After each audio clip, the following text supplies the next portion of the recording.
नमस्कार मित्रों, SD exam पे आपका हार्दिक स्वागत है। आज हम बात करने वाले हैं 9 नवंबर 2024 के करंट अफेयर रिलेटेड जो भी मोस्ट इम्पोर्टेंट क्वेश्चन बन सकते हैं इसके बारे में जानेंगे, और साथ में इसके लिए जो भी स्टैटिक जीके या फैक्ट बन सकते हैं इसके बारे में जानेंगे। और भी इसकी पीडीएफ लेना चाहते हो तो मेरे टेलीग्राम चैनल पे जाके वहाँ पे इसकी पीडीएफ ले सकते हो। तो शुरू करते हैं आज का करंट अफेयर का पहला क्वेश्चन।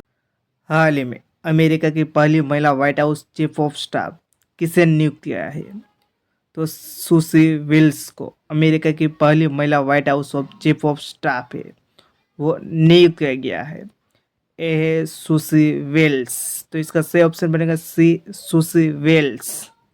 तो ये अमेरिका में क्या गया, तो अमेरिका के बारे में जानते हैं। तो अमेरिका की राजधानी क्या है, तो वो है वाशिंगटन डीसी है। करेंसी वो डॉलर है। और राष्ट्रपति बने हाल में डोनाल्ड ट्रंप बने हैं। और संसद है वो कांग्रेस कहा जाता है। तो अमेरिका क्यों करंट अफेयर में चर्चा में था, तो अमेरिका के 47वें राष्ट्रपति डोनाल्ड ट्रंप बने हैं। वो किस पार्टी से बिलोंग करते हैं? रिपब्लिकन पार्टी से। उषा चिलुकुरी वैन से वो अमेरिका की पहली भारतीय मूल की सेकेंड लेडी बनी है।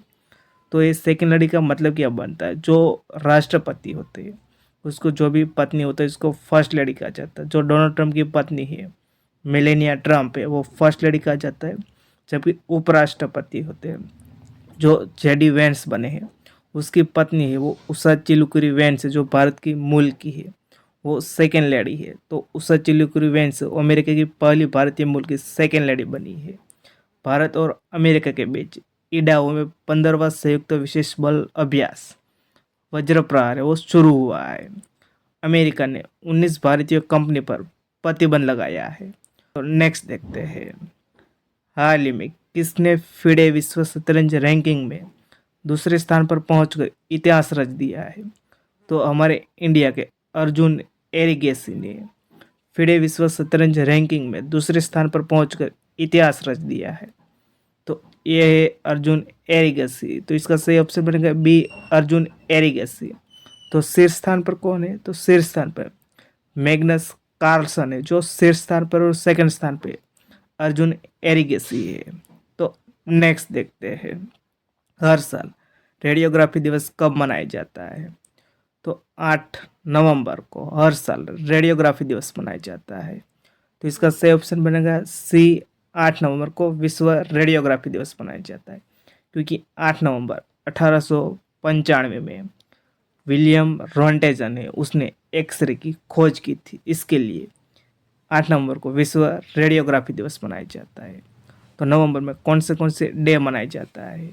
तो 1 नवंबर को विश्व शाकाहारी दिवस मनाया जाता है। 3 नवंबर को विश्व जेलीफिश दिवस मनाया जाता है। 5 नवंबर को विश्व सुनामी जागरूकता दिवस मनाया जाता है।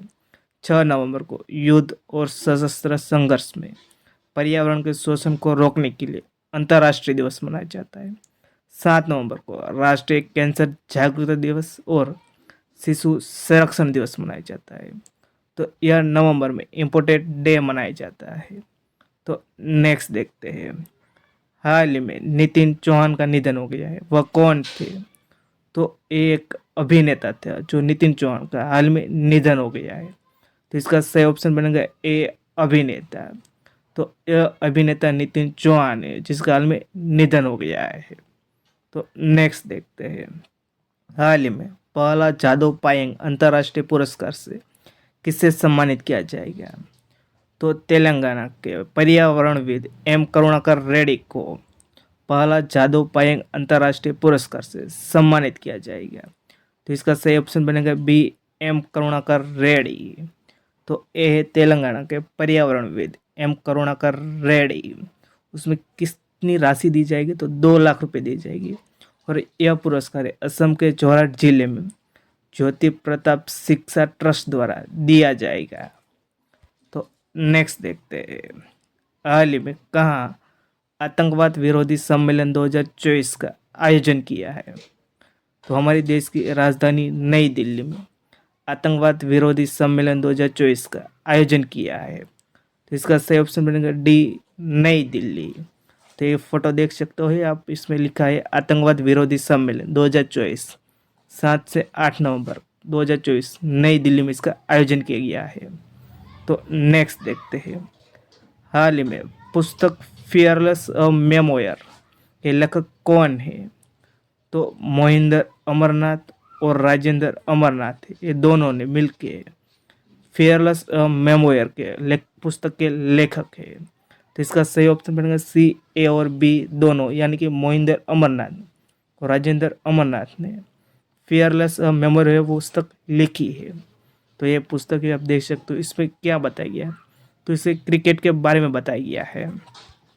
तो नेक्स्ट देखते हैं, हाल ही में कहाँ पीवी सिंधु ने खेल अकादमी का शिलान्यास किया है? तो आंध्र प्रदेश के विशाखापट्टनम में पीवी सिंधु ने खेल अकादमी का शिलान्यास किया है। तो इसका सही ऑप्शन बनेगा ए, विशाखापट्टनम में। इसमें पीवी सिंधु ने, इसका खेल अकादमी का नाम क्या होगा? तो PV Sindhu centre for badminton and sport excellence से जो खेल अकादमी का शिलान्यास किया गया है। तो नेक्स्ट देखते हैं, हाल ही में गुवाहाटी में पूर्वोत्तर आदि महोत्सव का उद्घाटन किसने किया है? तो ये जुएल ओराम ने गुवाहाटी में पूर्वोत्तर आदि महोत्सव का उद्घाटन किया है। तो इसका सही ऑप्शन बनेगा डी, जुएल ओराम। तो जो कसम है उस सम के गुवाहाटी में केंद्रीय जनजातीय मामलों के मंत्री जुएल ओराम ने गुवाहाटी में 8 दिवसीय पूर्वोत्तर आदि महोत्सव का उद्घाटन किया है। तो नेक्स्ट देखते हैं, हाल ही में भारत और किस देश की सीमा पर पहला इंटीग्रेटेड चेक पोस्ट शुरू हुआ है? तो भूटान देश और भारत की देश, ये दोनों की सीमा पर पहला इंटीग्रेटेड चेक पोस्ट है वो शुरू हुआ है। तो इसका सही ऑप्शन बनेगा ए, भूटान। तो यह चेक पोस्ट है जो असम है, असम के जो दारंग है, दारंग पे वहाँ पहला इंटीग्रेटेड चेक पोस्ट है वो भारत और भूटान की सीमा पर शुरू हुआ है। तो ये भूटान में किया गया है। तो ये भूटान का मैप देख सकते हो और ये असम है, वहाँ ये चेक पोस्ट शुरू हुआ है। तो भूटान की राजधानी क्या है? तो थिम्पू है, उसी कारण से नगलट्रम है। और जो प्रधानमंत्री वो कौन है? तो प्रधानमंत्री ल्योचेन दाशो शेरिंग तोब्गे है। तो नेक्स्ट देखते हैं, हाल ही में कहाँ सीडीएस जनरल अनिल चौहान ने दूसरे भारतीय सैन्य विरासत महोत्सव का उद्घाटन किया है? तो हमारी राजधानी नई दिल्ली में सीडीएस जनरल अनिल चौहान ने दूसरे भारतीय सैन्य विरासत महोत्सव का उद्घाटन किया है। तो इसका सही ऑप्शन बनेगा बी, नई दिल्ली। और पहला कब हुआ था? तो पहला नई दिल्ली में हुआ था जो 21 से 22 नवंबर 2023 में हुआ था। तो नेक्स्ट देखते हैं, हाल ही में किस देश में द सेंटेनिक वर्सेस पुस्तक आयात पर प्रतिबंध हटा दिया है? तो भारत देश ने द सेंटेनिक वर्सेस पुस्तक आयात पर प्रतिबंध हटा दिया है। तो इसका सही ऑप्शन बनेगा सी, भारत। तो द सेंटेनिक वर्सेस पुस्तक है, उसके लेखक है सलमान रुश्दी है। एक विवादास्पद उपन्यास है जब 36 साल पहले 1988 में राजीव गांधी ने उस पर आयत पर प्रतिबंध लगा दिया था। अब हाई कोर्ट ने उस पर वर्डिक्ट दे के तो सेंटेनिक वर्सेस पुस्तक आयत पर प्रतिबंध हटा दिया है। तो नेक्स्ट देखते हैं, हाल ही में भारत और किस देश के साथ संयुक्त सैन्य अभ्यास ऑस्ट्रा हिंद शुरू हुआ है? तो ऑस्ट्रेलिया देश के साथ, भारत और ऑस्ट्रेलिया देश के साथ संयुक्त सैन्य अभ्यास ऑस्ट्रा हिंद है वो शुरू हुआ है। कहाँ हुआ? पुणे में हुआ है। तो इसका सही ऑप्शन बनेगा ए, ऑस्ट्रेलिया। तो हाल में कौन से जो अभ्यास हुए, मतलब एक्सरसाइज हुई, वो अभी न्यूज़ में था। तो भारत और इंडोनेशिया के बीच विशेष सैन्य बल ने गरुड़ शक्ति अभ्यास का 9वां संस्करण है वो सिजानतुंग जो जकार्ता में वहाँ शुरू हुआ है। भारत और अमेरिका के बीच 15वां संयुक्त सैन्य अभ्यास वज्र प्रहार Archer combat training centre Idaho में शुरू हुआ है। INS तबर और LRMR-P8I विमान ने भूमध्य सागर में भारत और फ्रांस के बीच द्विपक्षीय नौसैन्य अभ्यास वरुण का 22वां संस्करण में भाग लिया था। तो नेक्स्ट देखते हैं, हाल में किस राज्य ने भारत की पहली समर्पित सेमीकंडक्टर नीति वो शुरू की है? तो गुजरात राज्य सरकार ने भारत की पहली समर्पित सेमीकंडक्टर नीति वो शुरू की है। तो इसका सही ऑप्शन बनेगा डी, गुजरात। तो गुजरात ने की, तो गुजरात के बारे में जानते हैं हम। इसकी राजधानी क्या है? तो गांधीनगर है। उसके मुख्यमंत्री भूपेंद्र भाई पटेल है। राज्यपाल आचार्य देवव्रत। और कौन से नेशनल पार्क है जो गुजरात में स्थित है?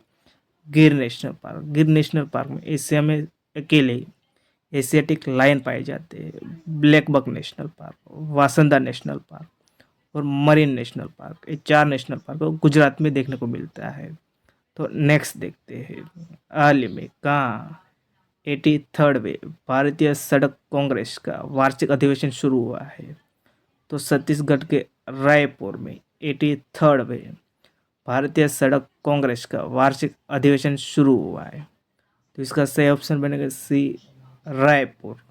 तो हमारे केंद्रीय रोड ट्रांसपोर्ट एंड हाईवे मंत्री नितिन गडकरी ने 83वे भारतीय सड़क कांग्रेस का उद्घाटन किया है। तब लास्ट वीडियो का आंसर जानेंगे।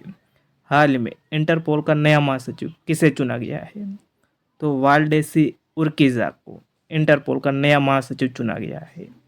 अब क्वेश्चन फॉर यू, मतलब आपके लिए क्वेश्चन जिसका आंसर आपको कमेंट बॉक्स में देना है। हाल में कहाँ 55वें इंटरनेशनल फिल्म फेस्टिवल इंडिया के साथ फिल्म बाजार के 18वें संस्करण का आयोजन किया जाएगा? तो इसका आंसर आपको कमेंट बॉक्स में देना है। तो वीडियो आपको अच्छा लगा तो लाइक कर देना, शेयर कर देना, चैनल पर नहीं तो चैनल को सब्सक्राइब कर देना। वीडियो देख लिए, थैंक यू सो